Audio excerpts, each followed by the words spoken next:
Okay sir.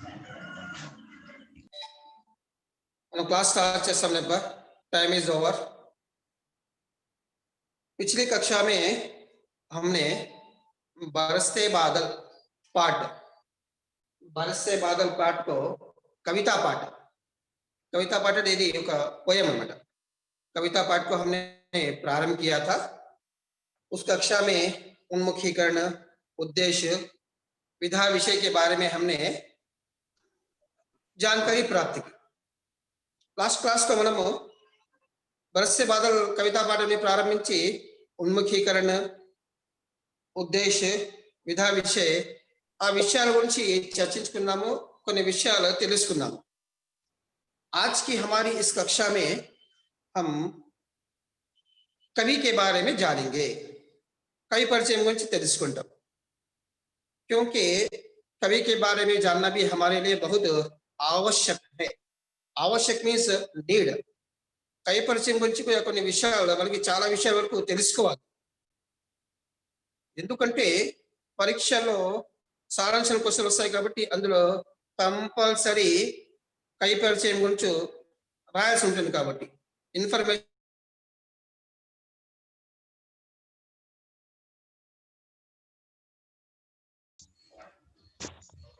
के हमारे बरसे बादल कविता पाठ के कवि का नाम, कवि के बारे में अपनी पाठ्य पुस्तक में कुछ बातें बताई गई हैं। చెప్పారు అది ఒకసారి చదువుతా నేను, చూడండి। అలానే బోర్డు పైన కొన్ని ఇంపార్టెంట్స్ बेजोड़ कवि माने जाने वाले सुमित्रा नंदन पंत का जन्म 1900 में अल्मोड़ा जिले के कौसानी गांव में हुआ। में काव्य पाठ के लिए पुरस्कृत किए गए थे। साहित्य अकादमी, सोवियत रूस और चिदंबरा काव्य के लिए ज्ञानपीठ इनकी प्रमुख रचनाएं हैं वीणा, ग्रंथि, पल्लव, गुलाम्य, स्वर्ण किरण, कला और बूढ़ा चांद तथा चिदंबरा आदि। 1977 में हुआ। ఇది మన టెక్స్ట్ బుక్ లో ఇచ్చిన కవి ఇలా 1 by 1 సైడ్ గా మనం 1 by 1 స్టెప్స్ గా రాసుకుంటే చదువు। कवि गुరించి ఏమంటున్నారంటే प्रकृति के बेजोड़ कवि माने जाने वाले, ఈయనకి పోలిక లేని అంటే ప్రకృతి గురించి వర్ణించడంలో గొప్పగా చాలా మంది పోయిట్స్ అయితే ఉన్నారు, కవులు చాలా మంది ఉన్నారు, కానీ ప్రకృతి గురించి గురించి వర్ణించడంలో ఈయన కంటే ఒక ముఖ్యమైన స్థానం, ఆ స్థానం ఆయనకి పోటీ ఎవరు లేరంట। అందుకని సుమిత్రానందన్ పంత్ని वर्थ అనే పేరుగా కూడా పిలుస్తుంటారు అన్నమాట। Indian birds worth. प्रकृति के बेजोड़ कवि माने जाने वाले सुमित्रानंदन पंत का जन्म అంటే మనకు తెలుసు అన్నమాట।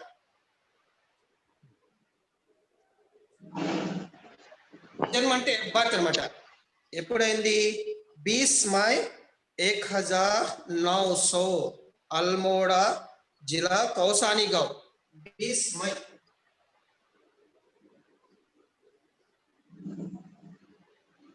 मई कौसानी गांव।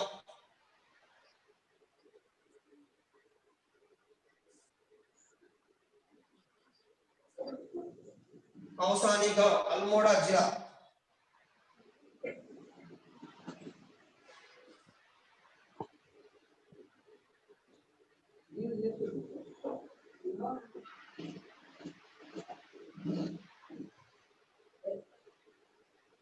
చూడండి 20 मई कौसानी गांव, ऊर पेर कौसानी गांव अన్నమాట। ऊर पेर गांव का नाम कौसानी गांव, जिला अल्मोड़ा जिला, उत्तरांचल अన్నమాట। రాజ్యం అంటే ఉత్తరాంచల్। ఎప్పుడు 1900 1900 కూడా చెప్పొచ్చు మనం। 1900 ని 1900 అంటే 19 100 అంటే 100 అనమాట. కాబట్టి 1900 అని కూడా చెప్పొచ్చు. अल्मोड़ा जिले के कौसानी गांव में हुआ। 7 वर्ष की उम्र में ही स्कूल में काव्य पाठ के लिए पुरस्कृत किए गए थे। बचपन से ही, బచ్పన్ అంటే చిన్నతనం నుంచి అనమాట దీనికి కావ్యాలు రాయడంలో ఒక ప్రత్యేకమైన శ్రద్ధ ఉండేదన్నమాట. ఆ శ్రద్ధ ఎప్పుడు బయటపడిందంటే 7 వర్ష ఉమ్రమే 7 వర్ష అంటే 7 సంవత్సరాల వయస్సు ఉన్నప్పుడు పాఠశాలలో ఒక పోటీ పెట్టారన్నమాట.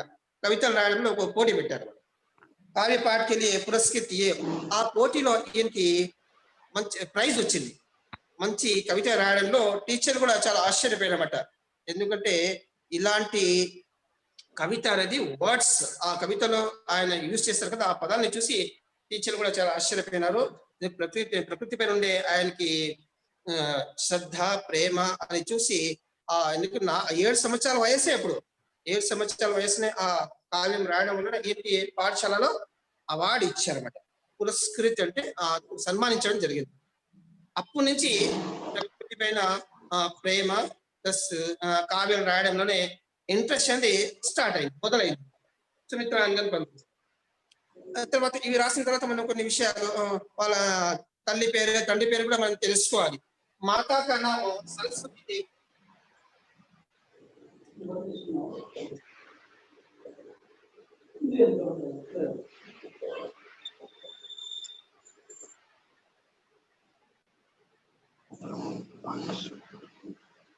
తల్లి పేరు సరస్వతి దేవి అన్నమాట. తండ్రి పేరు గంగాధర్.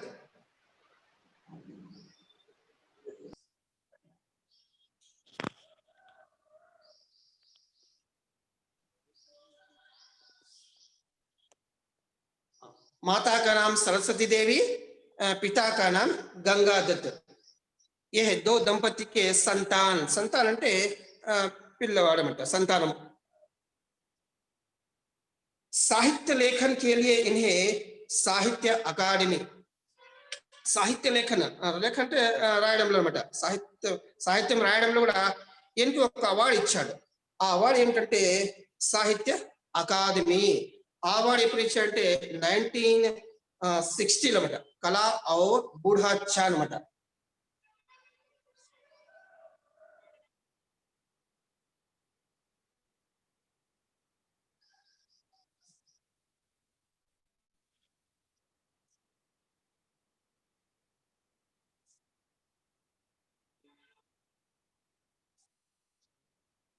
కళా ఔర్ బూఢా చాన్, కళా ఔర్ బూఢా చాన్ రాసిన సాహిత్యపై ఆయనకి సాహిత్య అకాడమీ అవార్డు వచ్చింది.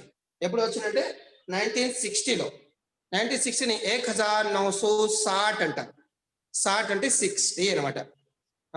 1960లో కళా ఔర్ బూఢా చాన్ అని రాసిన లేఖన పైన సాహిత్య అకాడమీ అవార్డు వచ్చిందన్నమాట. తర్వాత ఈయనకి పద్మభూషణ్ కూడా వచ్చిందన్నమాట. 1961లో హిందీ సాహిత్య సేవ 1961 అనమాట.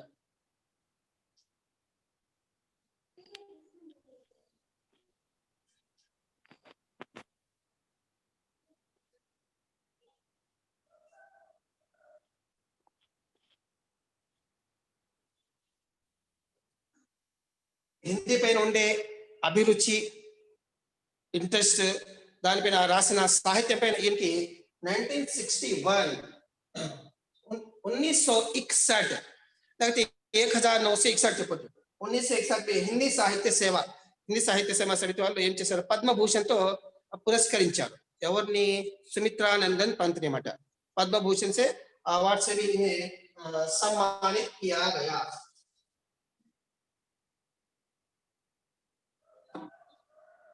తర్వాత 1965లో 1965 లోకాయత రచన పర్ ఈయనకి సోవియట్ ల్యాండ్ అవార్డు కూడా ఇచ్చారన్నమాట. లోకాయత రచన అది కూడా టెక్స్ట్ బుక్ లో ఇచ్చారు. ఇక్కడ సోవియట్ రూస్ అవార్డు కూడా ఇచ్చారన్నమాట ఈయనకి. దాని ఏం పేరు? లోకాయత రచన.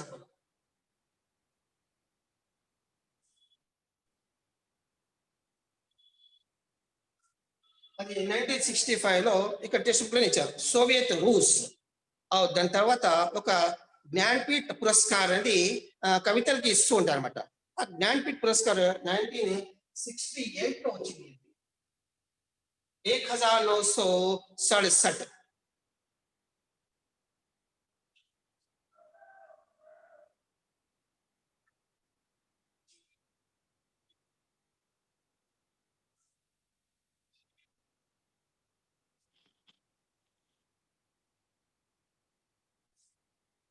चिदंबरा काव्य ज्ञानपीठ पुरस्कार.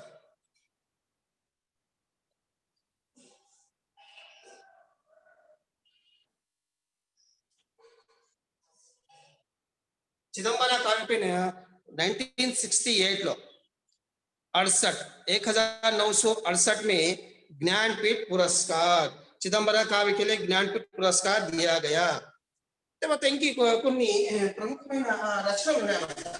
ఆ రచనలు మనం కొన్ని గుర్తు పెట్టుకోవాలి. రచన ఈ రాసిన రచనలు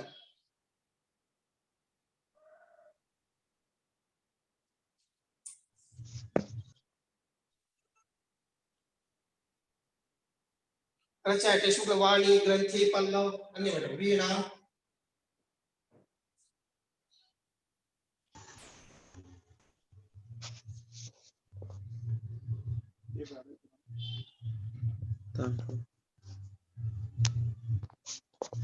ఎక్సెట్రా ఎక్సెట్రా ఇవి రాసిన రచనలు అన్నమాట. ఈ రాసిన ఎక్సెట్రా ఇంకా చాలా ఉన్నాయి. అవన్నీ మనం కొన్ని కనీసం 3 or 4 మనకి గుర్తుండాలి. యుగాంత్,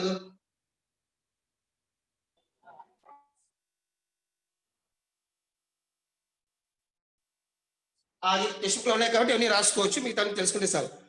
రాసిన రచనల పేరు యుగాంత్, గ్రామ్య, స్వర్ణ కిరణ్, కళ और బూఢాచార్య తథా చిదంబర ఆది. ఇవి ఎక్సెట్రా రాసిన రచనలు అన్నమాట. ఇంకా నిధన్ దీని తర్వాత కై పరిచయంలో మనం ఏం రాసుకోవాలి? మృత్యు అనేది. ఇది ఇంపార్టెంట్. ఇంకా ఎప్పుడైంది, ఎప్పుడు జరిగింది అన్నమాట. ఇత్తే శుక్లని ఇచ్చారు 1977 ఇలహాబాద్ లో జరిగిందన్నమాట. ఇలహాబాద్ ఉత్తరప్రదేశ్ లో అన్నమాట. ఇలహాబాద్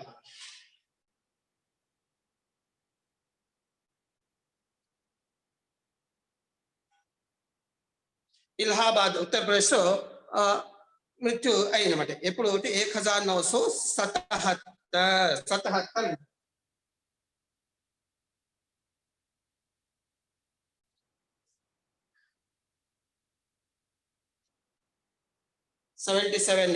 1977 ఇది కవి పరిచయం గురించి ఇచ్చిన చిన్న ఇన్ఫర్మేషన్. ఎందుకంటే ఇవి మనం చదువుకోవాలి. ఇది చదువుకోవడం అనేది మనకి చాలా అవసరం అన్నమాట. ఎగ్జామ్ లో అడుగుతుంటాడు కాబట్టి ఎగ్జామ్ లో కవి పరిచయం కూడా 1.5 8 మార్క్ క్వశ్చన్ వస్తే 1.5 2 మార్కులు కనీసం దీనికి ఇస్తారు. ఒకవేళ 10 మార్క్ క్వశ్చన్ అయితే 2.5 మార్క్ దీనికి వస్తాయన్నమాట. ఇది చిన్నగా ఇచ్చిన కవి పరిచయం. దీని తర్వాత विषय प्रवेश అంటే విషయానికి వస్తే విషయ ప్రవేశం. वर्षा ऋतु हमेशा से सबकी प्रिय ऋतु रही है. वर्षा के समय प्रकृति की सुंदरता देखने लायक होती है. पेड़ पौधे, पशु पक्षी, मनुष्य और यहाँ तक कि धरती भी खुशी से झूम उठती है. इसी सौंदर्य का वर्णन यहाँ प्रस्तुत किया गया है. విషయ ప్రవేశంలో మనం అర్థం తెలుసుకుంటే ఇక్కడ ఏమంటున్నారంటే వర్షా ఋతు హమేషా సబ్కి ప్రియ ఋతువు హై. రైనీ సీజన్ అది అందరికి ఇష్టమైన హమేష అంటే ఆల్వేస్ అన్నమాట. ఆల్వేస్ ఎల్లప్పుడూ ప్రతి ఒక్కరికి ఇష్టమైన ఋతువు అంటున్నారు. హమేషా సే ప్రియ ఋతు హై. ప్రియ ఋతు అంటే ఇష్టమైన ఋతువు. ఎందుకు అలా అంటున్నారంటే వర్షాకే సమయ ప్రకృతికి సుందరత అంటే బ్యూటీ అన్నమాట. ప్రకృతి యొక్క అందము. వర్షాకాలంలో ప్రకృతి యొక్క అందం అంటే ఎలా ఉంటుందంటే దేఖ్నే లాయక్. దేఖ్నా అంటే ఏమిటి? టు సీ, చూడదగినగా ఉంటుంది. మనసుకి ఆహ్లాదకరంగా ఉంటుంది, ఆనందకరంగా ఉంటుంది, అట్రాక్షన్ ఆకర్షించే రకంగా ఉంటుంది వర్షాకాలంలో. అందుకే అంటున్నారు దాని యొక్క బ్యూటీ అన్నమాట. సుందరత దేఖ్నే లాయక్ హోతీ హై.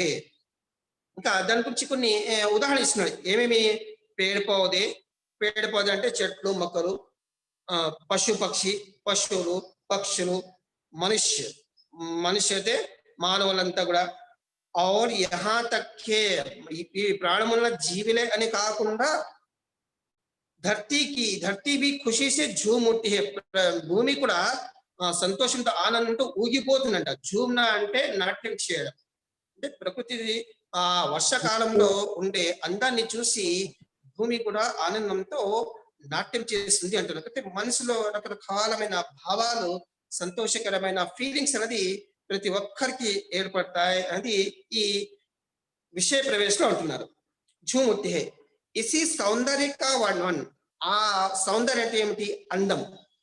ఆ అందం గురించి ఏమిట సౌందర్య का वर्णन यहाँ ప్రస్తుత కియా గయా హై. ఆ అందం గురించి, ఆ అందం ఎలా ఉంటుంది, ఆ అందం చూడదగినగా ఉంటుంది అని అంటున్నారు కదా. కవి ఏ రకంగా ఆ పదాలు వాడినారు, ఎలాంటి పదాలు వాడినారు అనేది మనం ఇక్కడ పోయం చదువుకుంటే కొన్ని విషయాలు మనకి చాలా విషయాలు తెలుస్తుందన్నమాట. అంటే ప్రకృతి గురించి ఇష్టపడే గొప్ప వ్యక్తుల్లో ప్రకృతి పైన రాసే కావ్య రచనలో సుమిత్రానందన్ పంత్ అనేది మహాన్ అంటే ఉత్తముడు అనమాట. అయినా గ్రేట్ పర్సన్, ఎక్కువ అంటే ప్రకృతి గురించి రాయడం అనమాట. ఈయన్ని ఛాయావాది కవియోకే మహాన్ కవి హై, ప్రముఖ కవి హై కూడా అంట. ఛాయావాది అంటే ప్రకృతి గురించి రాసే రచనల్లో ఎవరైతే రాస్తుంటే, ఆ రచనలు ఎవరైతే రాస్తుంటారో అతని వాడిని ఛాయావాది అంటారు అనమాట. ఆ ఛాయావాది కవుల్లో ఈయన ప్రముఖమైన వ్యక్తి సుమిత్రానందన్ పంత్. ఇప్పుడు నేను ఇక్కడ పోయం చదువుతాను, మీరు వినండి. झम झम झम झम मेघ बरसते हैं सावन के, छम छम छम गिरती बूंदे तरुओं से छमके, चमचम बिजली चमक रही रे उर्मे घर के, थम थम दिन के तब में सपने जगते मन के.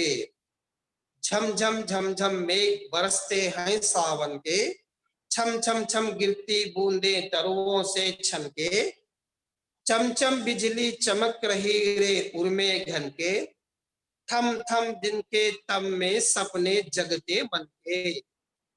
दादुर टर टर करते झिल्ली बजती झनझन, म्याऊ म्याऊ रे मोर पीऊ पीऊ चातक के गट, उड़ते सोन बालक आर्द सुख से कर क्रंदन, घुमड़ घुमड़ गिर मेघ गगन में फरते गर्जन. रिमझिम क्या कुछ कहते बूंदों के स्वर, रिमझिम क्या कुछ कहते बूंदों के स्वर, रोम सिहर उठते छूते वे भीतर अंतर, धाराओं पर धाराएं झरती धरती पर, रज के कण कण में टुन टुन को पुलकावली थर, पकड़वारी की धार झूलता है मेरा मन, आओ रे सब मुझे घेर कर गाओ सावन, इंद्रधनुष के झूले में झूले मिल सब जन, फिर आए जीवन में सावन मन भावन. ఇది సుమిత్రానందన్ రాసిన కావ్యం అన్నమాట. సుమిత్రానందన్ రాసిన కావ్యం అనేది, కావ్యంలో ప్రకృతి గురించి చాలా విషయాలు చెప్పారు. ఇక్కడ నేను బాక్స్ లో స్క్రీన్ షేర్ చేస్తాను, దాంట్లో కూడా చూడండి మీరు. దాంట్లో ప్రకృతి గురించి ఎంత అందంగా చెప్పారు అంటే మనం చూసుకుంటే ఇక్కడ తెలుస్తుంది. छम छम छम గిర్తి బూందే తరువో కే ఛన్ సే. ఝంఝం అనేది అక్కడ అర్థం కూడా ఇచ్చారు. వర్షం కురిసేదాన్ని అంటారన్నమాట, భారీ వర్ష కూడా అంటారన్నమాట ఝంఝం అని. అంటే ఆకాశమే బాదల్ సే వర్షా కి బూందే గిర్తే సమయ పడనే కి ఆవాజ్ అన్నమాట. ఆకాశంలో మేఘాల ద్వారా వర్షించే ఆ శబ్దం అన్నమాట ఝం ఝం. మేఘ అంటే మేఘాలు ఆ శబ్దం చేస్తూ వర్షాన్ని కురుస్తూ ఉంటాయి. బరస్నా అంటే రైనింగ్ అన్నమాట. వర్షా కా జల్ గిరనా, వర్షా కా జల్ అంటే వాటర్ అన్నమాట. వర్షం యొక్క డ్రాప్స్, రెయిన్ డ్రాప్స్ అనేది కురుస్తూ ఉండడాన్ని బరస్నా అంటారన్నమాట. బరస్తే సావన్ కి ఎలాంటి మేఘాలు ఇవి? శ్రావణ మాస మేఘాలు ఆకాశం నుంచి వర్షాన్ని కురిపిస్తూ ఉన్నాయి. ఎలా కురిపిస్తున్నాయి అంటే ఝం ఝం ఝం ఝం అని. ఝం ఝం అనే శబ్దం చేసుకుంటూ ఆ మేఘాలు వర్షాన్ని కురిపిస్తూ ఉన్నాయి. తర్వాత అది కురిసిన తర్వాత ఆ మేఘాల నుంచి చిన్న చిన్న ఆ బూందే బూందే అంటే డ్రాప్స్, రెయిన్ డ్రాప్స్ పడుతుంటాయి అన్నమాట. అవి ఎక్కడ పడతాయని కవి ఏమంటున్నా అంటే ఛం ఛం గిర్తి బూందే, ఛం ఛం గిర్తి బూందే. బూందే అంటే రెయిన్ డ్రాప్స్ అనమాట. ఛం ఛం గిర్తి బూందే. తరువు అంటే ఛన్సే, అక్కడ పదం వాడినారు తరువు. తరువు అంటే చెట్టు, ట్రీస్ అనమాట. చెట్టు పైన ఆకులపై కొన్ని రెయిన్ డ్రాప్స్ పడి ఉంటాయి అన్నమాట. ఆకులపైన కూడా వర్షం పడే సమయంలో वर्षा से पड़ने की बूंदे మేఘం సే గిర్ వే పత్తం పర్, పత్తం అంటే ఆకుల పైన కూడా పడి ఉంటాయి.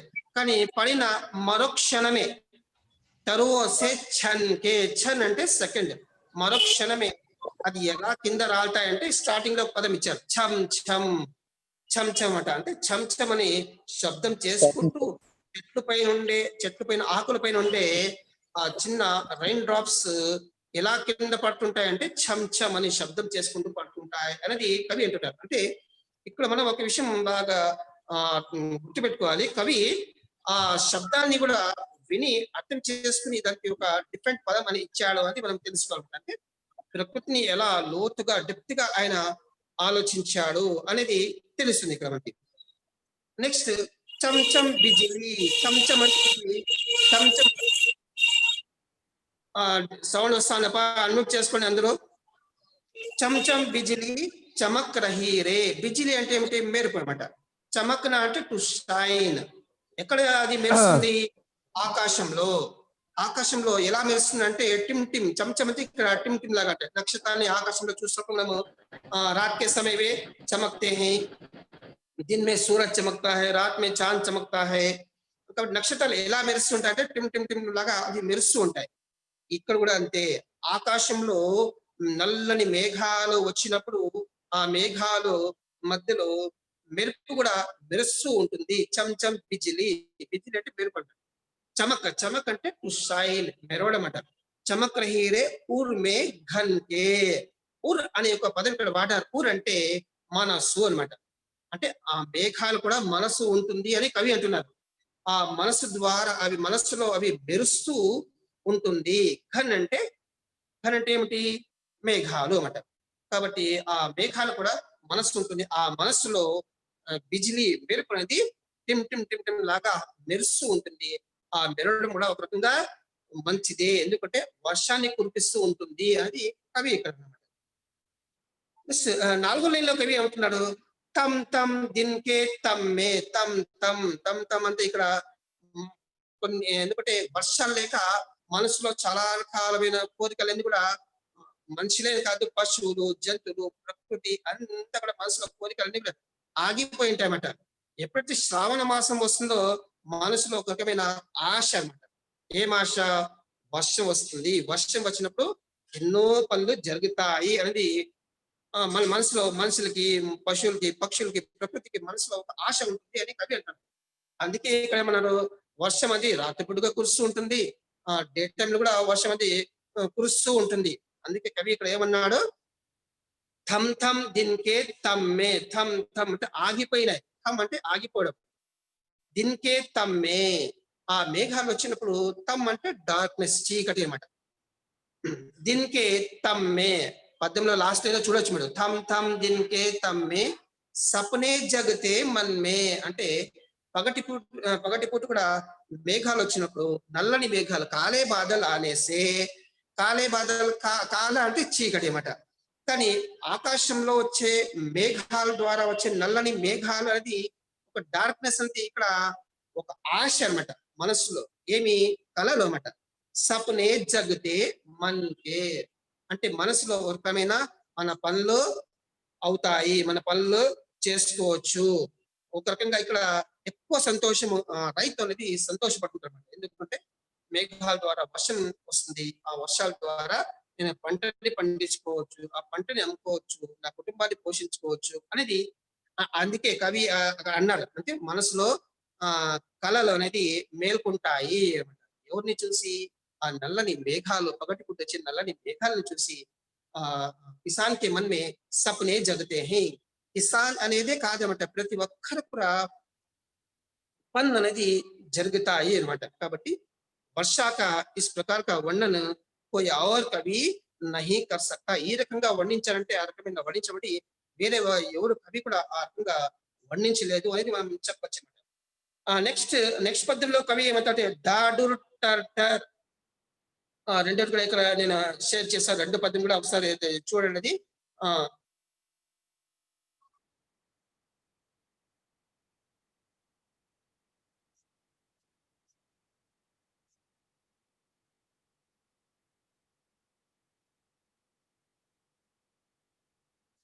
దాదుర్. దాదుర్ అంటే అర్థం ఏమిటి?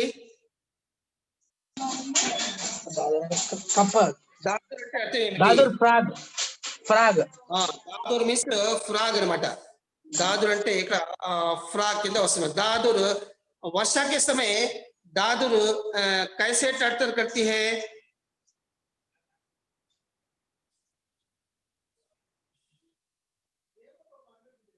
वर्षा के समय दादुर की दादुर शब्द అనమాట.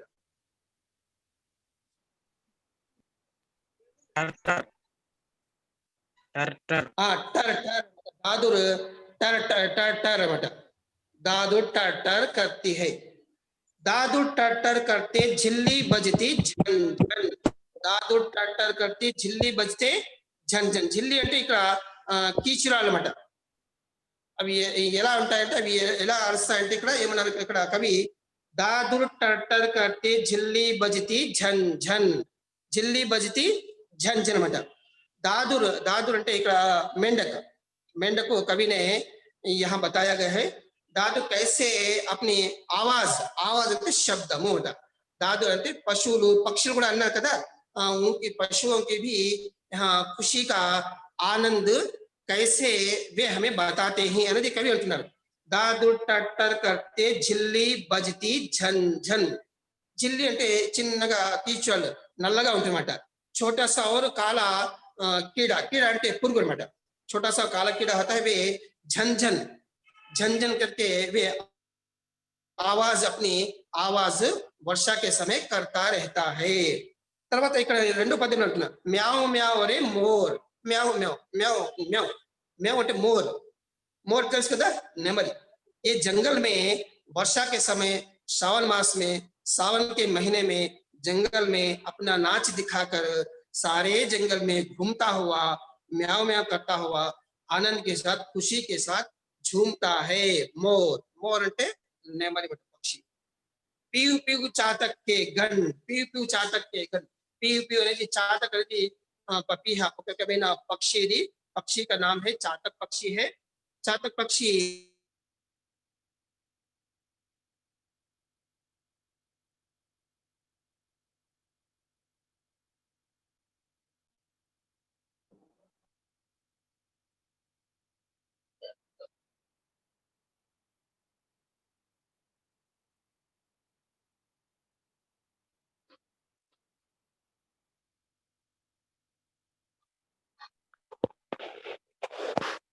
Voice simple double.